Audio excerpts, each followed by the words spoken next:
Hi friends, ఎలా ఉన్నారు? ఈ రోజు మా ఇంట్లో గౌరీ నోము పండుగ ఎలా జరుపుకున్నామో మీకు చూపించడానికి వచ్చేసాను. ఈ పూర్తి వ్లాగ్ చూస్తే మీరు కూడా నిజంగా మా ఫ్యామిలీలో ఉన్నట్టే ఫీల్ అవుతారు. పండగ సందడి, అమ్మ వంటల వాసన, పూజ భక్తి అంతా చూసేయండి. మరి మనం ఎందుకు చేస్తామో, ఏం చేస్తామో స్టెప్ బై స్టెప్గా చూద్దాం. Let's go. మొదటగా నీళ్లు తేవడం మా పండుగలో చాలా ఇంపార్టెంట్ స్టెప్. చూడండి, నేనే బైక్ మీద బిందెలు వేసుకుని వచ్చాను.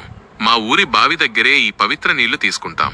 ఇది గుడి పక్కనే ఉంటుంది మైనస్, అందుకే ఆ నీళ్లు పూజకు చాలా శుభ్రం, పవిత్రం. ఇప్పుడే బిందెలు పెట్టుకుని నీళ్లు తెచ్చుకుంటున్నా. ఫ్రెండ్స్, పదండి, పూజకి రెడీ అవ్వాలి. మా అవ్వ కిచెన్లో ఫుల్ బిజీ. చూడండి, వేడివేడి బజ్జీలు తయారు చేస్తున్నారు. వాసన చూస్తేనే భక్తి కూడా రెట్టింపు అవుతోంది.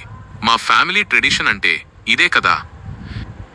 ఇప్పుడైతే మనం బయలుదేరుతున్నాం. ఎందుకంటే మర్రి ఆకులు, ఊడలు, పూలు తేవాలి. ఈ వస్తువులు లేకుండా గౌరీ పూజ కంప్లీట్ అవ్వదు.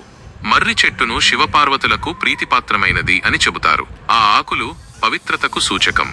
పూజలో ఆ మర్రి ఊడలు నేలపై ఉంచి గౌరమ్మను వాటి మీద కూర్చోబెడతారు.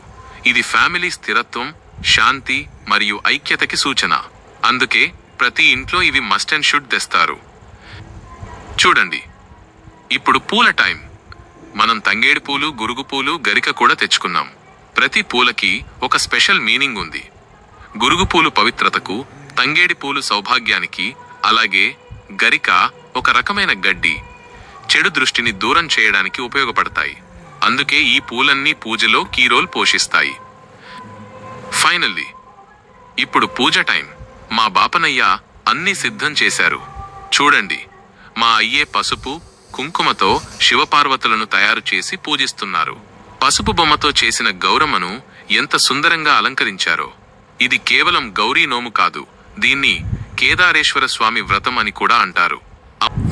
చివరగా మరుసటి రోజు ఉదయాన్నే గౌరమ్మను గంగమ్మలో వదిలేసి వస్తారు. ఇలా ప్రతి ఆడవారు చాలా భక్తితో ఈ నోము చేస్తారు.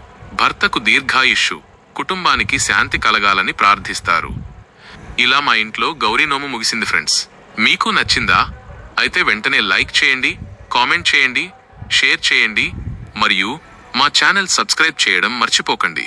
Thanks for watching.